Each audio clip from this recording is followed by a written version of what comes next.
केलीच आहे, तो तुझा हेतूच आहे की बाबा ह्या सगळ्याचं संवर्धन व्हायला पाहिजे, जतन व्हायला पाहिजे, तर त्या दृष्टिकोनातनं तू आम्हाला काही सांगू शकतोस? काय ऐतिहासिक वास्तू ज्या आहेत, समजा गड किल्ले आहेत, मंदिर आहेत, हे सरकारी मालकीचे आहेत, पण वाडे हे खासगी मालकीचे आहेत. तो महत्वाचा प्रश्न आहे, तो ते त्याचं वेगळेपण आहे. आणि जतन आणि संवर्धन होण्यामागचं महत्वाचा अडथळा तोच आहे. त्या घराण्यांच्या मानसिकतेवरच अवलंबून आहे. वाड्यावर बुलडोझर चालवायचा की वाड्याचं उत्तम प्रकारे जतन आणि संवर्धन करायचं, ते त्यांच्यावर आहे. प्रायव्हेट प्रॉपर्टी आहे ती सगळी. त्याच्यामुळे खासगी मंडळींचे वाडे त्या लोकांच्या मानसिकतेवरच बऱ्याच गोष्टी अवलंबून आहेत. त्यांना इतिहासाप्रती, आपल्या वारशाप्रती किती प्रेम आहे याच्यावर. पण बहुबंदकी मुळात ते सगळे झालेत ते 50-1 जण, पण एखाद्याला असते आवड इतिहासाची, नाही का? त्याला पुढं करण्यापेक्षा बाकीचे त्याचा पाय ओढतात. याला काय वाडा काय करतोय, ह्या काय विकतो का, काय काय नेमकं काय करतोय, असं बऱ्याचदा ते सगळ्या गोष्टी त्या असतात. आणि सरकारी मदतीशिवाय हे अशक्य आहे. कारण त्याचं शास्त्रीय पद्धतीनं जर जतन करायचं असेल आपल्याला सगळं शास्त्रीय पद्धतीनं, तर ते फार खर्च आहे त्याला. आज परिस्थिती तशी नाहीये चांगल्या चांगल्या घराण्यांची. आज महाराष्ट्रात खासगी मंडळींनी संवर्धन आणि जतन केलेले वाडे फार कमी आहेत. पुणे जिल्ह्यामध्ये भोर तालुक्यात कारी नावाचं गाव आहे, तिथल्या जेधेंचा वाडा जो आहे तो उत्तम प्रकारे त्यांनी जतन केलाय. तो राज्य पुरातत्व खात्याकडं त्यांनी दिलाय. आणि ते उत्तम उदाहरण की वंशजांच्या मानसिकतेनं तो वाडा सरकारी यानं जतन होऊ शकतो. या पूर्ण प्रायव्हेट पद्धतीनं जतन केलेल्या वाड्यांमध्ये पुणे जिल्ह्यामध्ये पुरंदर तालुक्यात जाधवगड आहे, फोर्ट जाधवगड. तो पिलाजीराव जाधवरावांचा ती गडी जी आहे ती त्यांचे वंशज अमरसिंह जाधवराव किंवा ते दादाराव जाधवराव पूर्वी आमदार मंत्री होते, त्यांनी उत्तम प्रकारे तो केला. मला चिठ्ठी आली मगाशी की सुभेदार सरदार पिलाजीराव जाधवराव यांचे 13वे वंशज समीर जी जाधवराव आता उपस्थित आहेत आपल्यात. तर ते उत्तम उदाहरण आहे की वाडा चांगला. आता बरेच लोक म्हणतात तिथं हेरिटेज हॉटेल आहे आणि ते काय तिथं, पण चांगलं आहे ना, येतात पर्यटक लांबून लांबून, नाही का? त्यानिमित्तानं मराठी संस्कृती, वाडा संस्कृती महाराष्ट्राबाहेरच्या लोकांना सगळी ती कळतीये. तर ते उत्तम उदाहरण आहे. बाकीच्या ठिकाणी परिस्थिती खूप अवघड आहे. पण जे सरकारी मालकीचे वाडे आहेत, काही वाडे सरकारी मालकीचे आहेत, जे म्हणजे सरकारकडे जे होते, म्हणजे पेशव्यांकडे, छत्रपती पेशव्यांकडे जे होते ते नंतर इंग्रजांकडे हँडओव्हर झाले. म्हणजे पुण्यातला विश्रामबाग वाडा आहे, शनिवार बाग वाडा आहे, हे सरकारी मालकीचे आहेत. हे राज्य पुरातत्व खातं डेव्हलप करत आहे.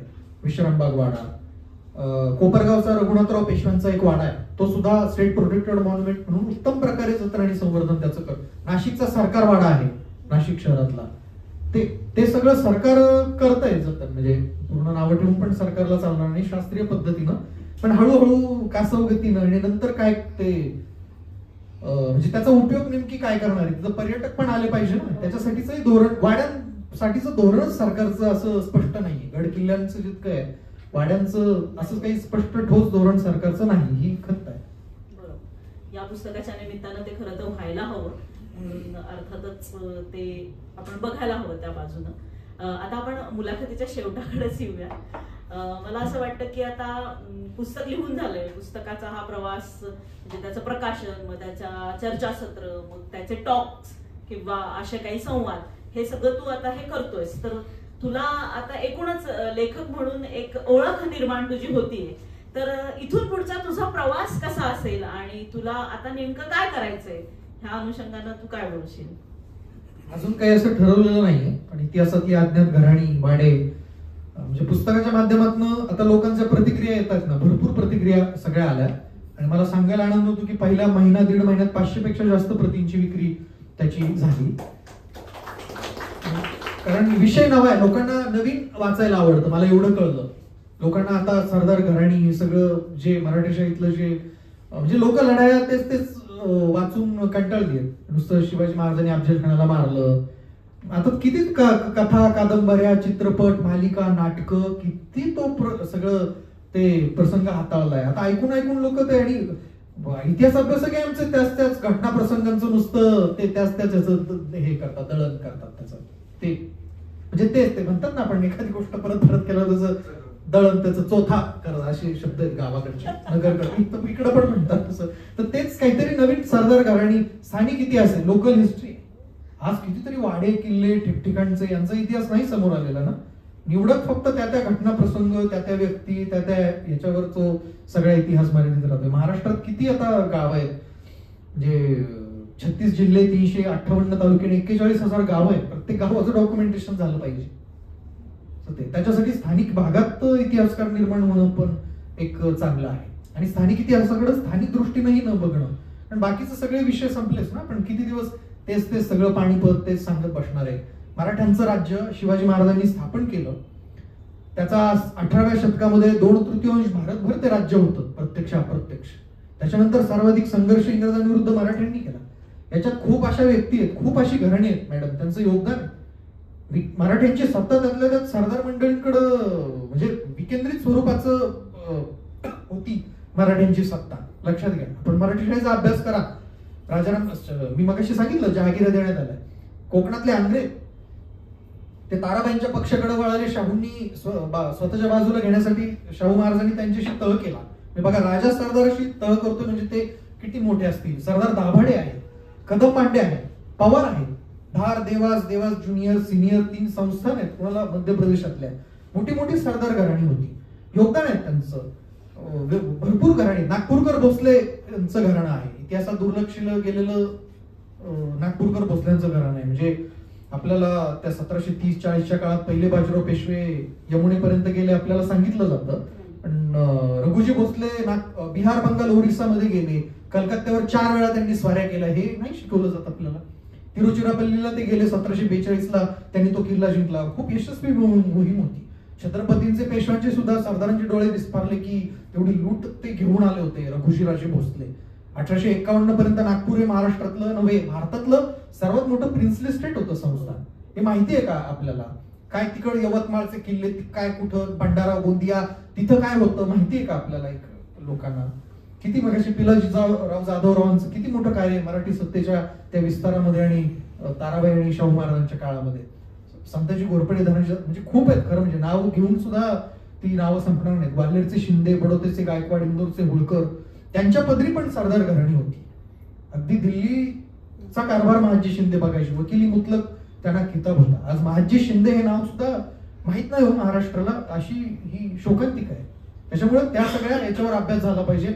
माझाही कल तुमच्या प्रश्नाचं उत्तर की मीही असंच काहीतरी हे करणार आहे. सरदार घराणी किंवा आजवर ज्याच्यावर प्रकाश टाकला गेला नाही ते लढाया सोडून बाकी समाज जीवन त्या काळामध्ये काय होतं, खास करून वाडे आणि ह्या पुस्तकाच्या अनुषंगाने ते आहे. तर तिकडं कुठंतरी माझा कल असणार आहे. पण असं काही कॉन्क्रीट मी ठरवलेलं अजून तरी नाही. काय करणार आहे तुम्ही मगाशी विचारलं. अर्थात स्थानिक इतिहास म्हणजे लोकल टू ग्लोबल हा जो प्रवास आहे तो किती महत्वाचा आहे. आणि स्थानिक इतिहासाकडे दुर्लक्षित होणं स्थानिक इतिहास ही आजची शोकांतिका खरं तर सुमितने खूप चांगल्या पद्धतीने आणि प्रभावीपणे अभ्यासाने मांडली असं म्हणायला हरकत नाही. मला वाटतं त्याच्या पुस्तकासाठी, त्याच्या उज्ज्वल भविष्यासाठी आपण शुभेच्छा देऊच यात. पण इथे प्रेक्षकांपैकी कुणाला काही प्रश्न असतील, त्याच्याशी काही संवाद साधायचा असेल तर ओपन आहे. कुणाला काही विचारायचं आहे? मगाशी हे बोलताना असं बोलले की मासोका, मोकासा. तर मोकासा बद्दल थोडं काही जास्त सांगू शकता का? मोकासा म्हणजे तात्पुरती जहागीर मुळात. मला तोच प्रश्न होता की जी तात्पुरती जहागीर होती तर मग त्याचं काही कागदपत्र होती का? जसं आपण आता अग्रीमेंट्स करतो. हो. आणि मग त्याचं काय होतं की ती तात्पुरती जहागीर परत द्यावी लागायची का? त्याचे काही डिटेल्स सांगू शकाल का? ती कागदपत्र जे आपण म्हणतो ना अग्रीमेंट, त्याला सनद म्हणायचे. सनद दिली जायची. मोकासा हा प्रामुख्यानं लष्कर भरती लवकरात लवकर करण्यासाठी, सरदारांना सरंजाम किंवा म्हणजे जहागीर आणि मोकासा याच्यात तोच फरक आहे. जनरली सारखे म्हणूनही ते वापरले जातात. पण मोकासा म्हणजे तात्पुरती जहागीर सैन्य उभारणीसाठी. कारण राजाला किंवा आज आपण जसं करतो ना प्रायव्हेटायझेशन किंवा कंपन्या ते सगळं करायला देतो. कारण राजसत्तेला एवढी मोठी फौज लवकर उभारणं म्हणजे मराठ्यांच्या सत्तेचा इतका विस्तार झाला. मी म्हणालो मराठीशाही संपण्यामागे ते जहागीर आणि मोकासे देणं, पण त्याच्यामुळे तो विस्तारही सगळा झालेला आहे. मोकासा मग ते जहागीर सारखं ते असायचं. सनद दिली जायची, ती जप्त करता यायची. हो, जप्त करता यायची बऱ्याचदा. म्हणजे फॉर एक्झाम्पल आता मी जर देशमुख आहे आणि मला 4 लोकांना द्यायची तर मी 4 लोकांना तात्पुरती द्यायची नाही. ती राजसत्ताच देऊ शकत होती. फक्त राजाच तो देऊ शकत होता. जहागीरदारांना त्यांच्या जहागीरीत दुसऱ्या जहागीरदाराला असं नव्हतं. ती फक्त राजसत्ताच ती देऊ शकत होती आणि ती जप्त पण करता येऊ शकत होती. जर राज्यविरोधी काही राजद्रोह विरोधी कृत्य जर केलं राजाविरोधी तर ती जप्त करण्यात येत होती. त्याच्या वारसदारांना ते सगळे अधिकार ती होती हायरार्किकली. पण वारसदार पुढचे ऍक्टिव्ह निघाले नाही तर मग हळूहळू ते जहागीरदारांचे तंटे प्रचंड असायचे. जहागिरीचं किंवा राज्याचं मोकाशाचं ना त्या पर्टिक्युलर व्यक्तीच्या ना मोठ्या मुलालाच मिळायचं सगळं. हाही एक मुद्दा सांगायला पाहिजे. ते बाकीचे लहाने धाकटे किती कर्तृत्ववान असले तरी त्यांना काही नाही. मग ते थोरलं घर मानापानानं आणि सत्तेनं बाकीच्या पेक्षा मोठं असायचं. हा एक मुद्दा त्याच्यात आहे. आता अजून एक प्रश्न की तुम्ही मगाशी बोलले की त्र्यंबकजी डेंगळे जे आहेत, सरदार त्र्यंबकजी डेंगळे, त्यांनी 12 लग्न केली होती, बरोबर आहे? तर ते 12 लग्न करण्यामागचं म्हणजे ते सुद्धा सरदार होते. राजा असते तर म्हणजे आपण विचार करू शकतो की मला माझं साम्राज्य वाढवायचं, तर मग त्यांच्या 12 लग्न करण्यामागचा हेतू जेव्हा तुम्ही इतिहास बघितला किंवा पत्र बघितली त्याचा काय होता संदर्भ? त्या ज्या 12 लग्न त्यांनी केली ना ती महाराष्ट्रातल्या चांगल्या देशमुख आणि सरदार घराण्यातल्या त्या महिला होत्या. आणि त्यांनी नंतरच्या काळामध्ये त्र्यंबकजी डेंगळेंनी 1816-17 महाराष्ट्रामध्ये भिल्ल मातंग रामोशी समाज संघटित केला आणि ते महाराष्ट्रातले पहिले उठाव समजले जातात. त्याच्यात त्यांच्या मेव्हण्यांनी सासऱ्यांनी बरीच मदत केली. पुण्याजवळ लोणीकंदचे शिंदे रविराव जहागीरदार त्यांचे एक मिसेस तिथल्या होत्या. ते रविराव शिंदे होते, त्यांना इंग्रजांनी फाशी दिली नंतर. ते पण त्या ह्याच्यात होते. फलटणचे जाधव, निंबाजी जाधव, फलटणकर, त्र्यंबकीयांचा मेव्हणा तो सुद्धा होता त्या सगळ्या कार्यामध्ये. एखाद्या घराण्याशी सोयरीक करणं म्हणजे त्या घराणं ते पॉलिटिकली ते सगळं जवळ यायचं. शिवाजी महाराजांनी पण 8 लग्न केली ना, ती महत्वाची. निंबाळकर तेव्हाची ती पॉलिटिकल त्या सगळ्या गोष्टी असायच्या. आणि त्र्यंबकजी जरी सरदार होते त्यांचं त्या काळात मोठं वजन होतं. त्या दृष्टीनं सगळी आहे. आणि मला वाटतं की नातेसंबंध नावाची जी गोष्ट आहे ना ती तेव्हाच्या काळापासूनच अशी आली होती आणि त्याच अनुषंगाने बहुपत्नीत्व असावं आणि अर्थात पुरुष प्रधान संस्कृती हा पण त्याच्या मागचा एक दुवा असावा. मला असं वाटतं की त्या काळात ही अशी लग्न करण्याचं एक कारण असंही असेल की त्या भागात समजा त्यांची जहागिरी असेल, छोटीशी असेल, तर ती आपल्या बाजूने वळवून घ्यायची. म्हणजे पुढे समजा युद्धामध्ये वगैरे झालं तर ते आपल्या विरोधात येऊन आपल्यावर अटॅक करणार नाही आणि त्यांचं सैन्य त्यांची मदत घेऊन ते पुढे जाऊ शकतात. असं एक कारण त्यांची शिवाजी महाराजांनी सुद्धा लग्न 8 केली ती तेच कारण होतं. राजकीय कारण हे होतं की हे आपल्या विरोधात फितुरी करू शकणार नाही.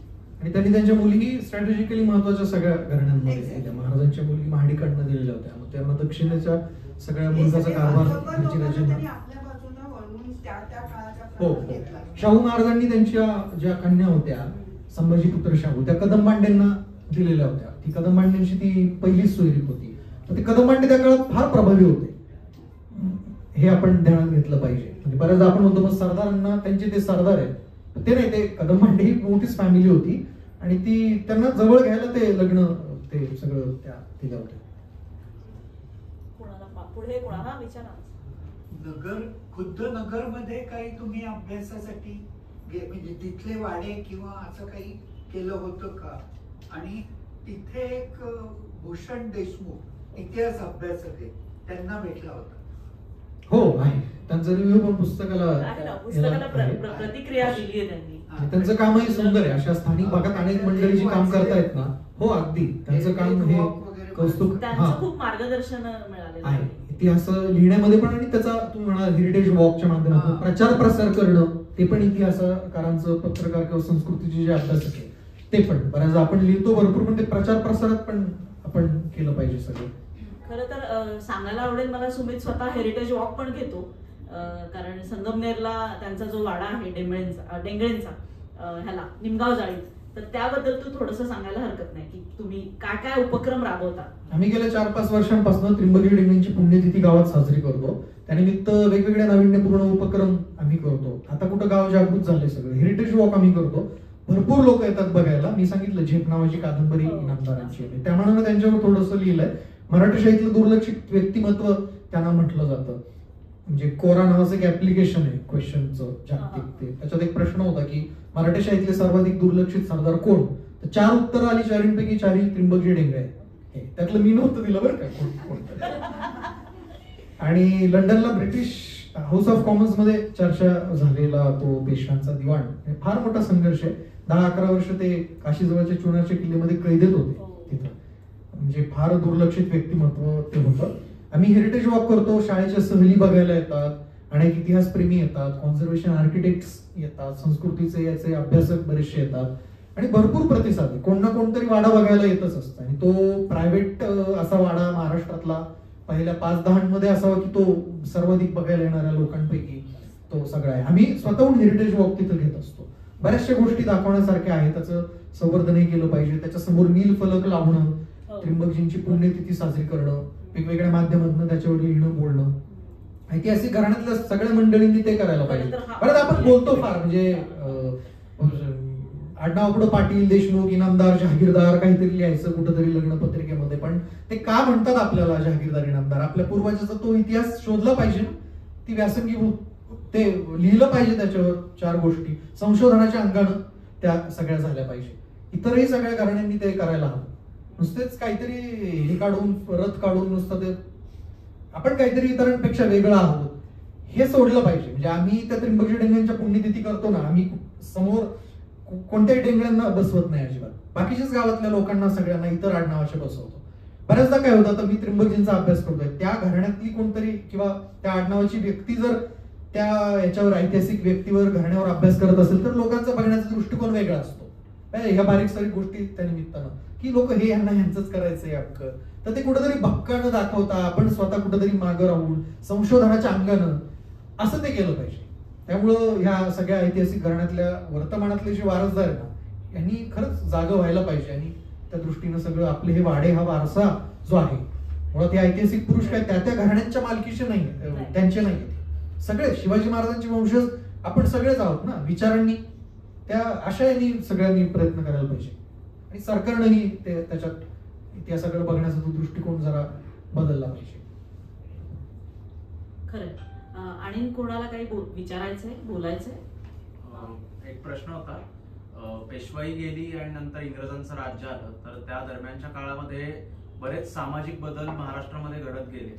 तर उदाहरणार्थ राजर्षी छत्रपती शाहू महाराजांनी कोल्हापूरला एक सामाजिक क्रांती केली किंवा तत्सम घडले. तर आपल्या ह्या अभ्यासाच्या परिघामध्ये म्हणजे उत्तर नगर जिल्ह्यामध्ये असं एखादं कोणतं व्यक्तिमत्व होऊन गेलं का की जे तत्कालीन रोजनीशी लिहिणं म्हणा किंवा तत्कालीन त्यांचा एकंदर सुधारणावादी विचार म्हणा किंवा जे एक काळाला अनुसरून होते की नाही आता आपल्याला काही आपल्या चुका आहेत त्या मान्य आहेत आणि आता त्यात बदल केले पाहिजे, तर असं काही आपल्या अभ्यासात आलं का? आहे, नगर जिल्ह्यातही आहे, बाहेरही अशी बरीचशी व्यक्तिमत्व आहे. इंग्रज काळात त्या सगळ्या जहागिऱ्या जप्त झाल्या, बऱ्याचशा संस्था नव्हती, काही जहागिरी होत्या, काही first class, second class, third class असे त्यांचे गट पण होते. हे बऱ्याचदा आपल्याला माहिती नसतं.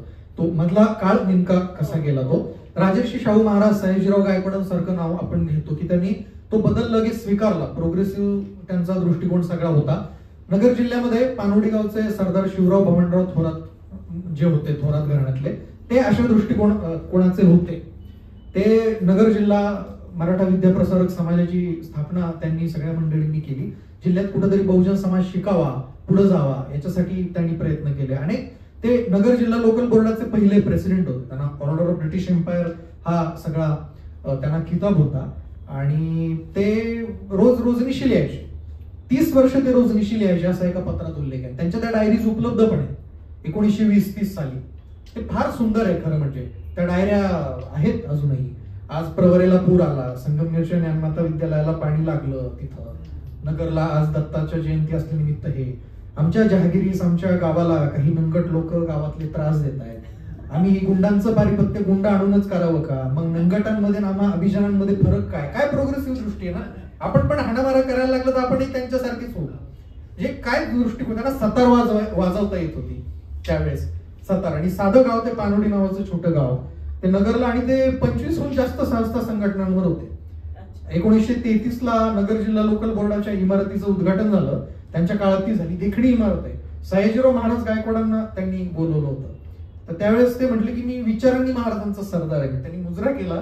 सयाजीराव म्हटलं राहू दे, मुजरा कशाला करताय? ते नाही, मी विचारांनी पण सरदार आहे. माझ्या पूर्वजांनी बडोदा स्टेटची सगळी सेवा केली. त्यांचं राहणीमान त्या काळाच्या मानानं फार मॉडर्न होतं. तो ग्रामोफोन आणि त्या काचेच्या वस्तू वगैरे आणि फार भारी. त्यांच्या मिसेस लक्ष्मीबाई माळेगावच्या बारामती जवळच्या जाधवराव फॅमिलीतल्या होत्या आणि फार त्यांचे महाराष्ट्रभर कॉन्टॅक्ट होते. त्या वाड्यामध्ये केशवराव जेधे येऊन गेले, बाबासाहेब आंबेडकर येऊन गेलेत. आंबेडकरांनी एक केस त्यांची लढवली होती. आंबेडकर त्यांचे फार जवळचे मित्र होते. बडोद्यापासून तो संबंध, म्हणजे आंबेडकरांना घरी बोलवणं, त्यांना त्यांच्यासोबत जेवणं, त्या काळातली सगळी एलिट मंडळी त्यांच्याकडे आलेली होती. हा, आणि नगर जिल्ह्याच्या सामाजिक राजकीय सगळ्या त्या विकासामध्ये त्यांचं फार मोठं योगदान आहे. ते असे तू म्हणालास ना, ते काळानुसार फार बदललेले आणि ते सगळं आहे. नगरमध्ये सरदार मिरीकर पण होते, म्हणजे आता सांगायला या प्रश्नाचं उत्तर फार पुढे जाईल. पुण्यात सरदार आबासाहेब मुजुमदार, ही जी मंडळी होती ना, ही यांच्यात समान एक धागा आहे. यांच्यावर पण अभ्यास करायला पाहिजे. सगळ्यात अलीकडच्या काळात फार कमी लोक आहेत, म्हणजे जी रॉयल फॅमिली आणि ती सामान्य लोकांमध्ये राहत आहेत, सगळे फार कमी आहे. तुझा पुढचा विषय नक्कीच होऊ शकतो. या अनुषंगाने तुझं पुस्तक दुसरं यावं म्हणायला हरकत नाही ह्या विषयाच्या अनुषंगानं. तर आज ऐतिहासिक वाडे व घराणी ह्या पुस्तकावरती चर्चेसाठी आज आपण इथे जमलो. खरं तर इतिहास हा विषय म्हणजे स्थानिक आणि लोकल, म्हणजे लोकल टू ग्लोबल कशा पद्धतीने माणूस जातो, तर हा प्रवास मला वाटतं ह्या पुस्तकाच्या माध्यमातून सुमितनं एक इतिहास अभ्यासक म्हणून, एक लेखक म्हणून आणि एक संवेदनशील माणूस म्हणून उलगडून दाखवायचा तुमच्यासमोर प्रयत्न केला. तर मला वाटतं की भावार्थ आणि सकाळ प्रकाशनाच्या ह्या वाचक कट्ट्यावरती तुम्ही आज सगळेजण आवर्जून इथे उपस्थित राहिलात. तुम्ही यातली काही मंडळी ही घराण्यांची वंशज असलेली आहेत, काही इतिहासप्रेमी आहेत, काही वाचक आहेत. तर मी सकाळ प्रकाशन आणि भावार्थ यांच्या वतीनं सर्वांचे आभार मानते. तसेच सुमितचे पण मी आभार मानते. आणि सगळ्यांनी पुस्तकं बघावी. इथलं भावार्थचा जो हा काही माहोल आहे हा खूप सुंदर आहे. तर वाचन संस्कृती वाढावी, वाचनाने माणूस समृद्ध होतो. तर त्या अनुषंगानं आपण याकडे पाहूयात. एक चळवळ म्हणून अशी सकाळ प्रकाशनाने ही उभी केली आहे. तर पुढच्याही वाचक कट्ट्याला तुम्ही असाच भरभरून प्रतिसाद द्याल अशी मी आशा व्यक्त करते आणि आजचा कार्यक्रम संपला असं जाहीर करते. धन्यवाद.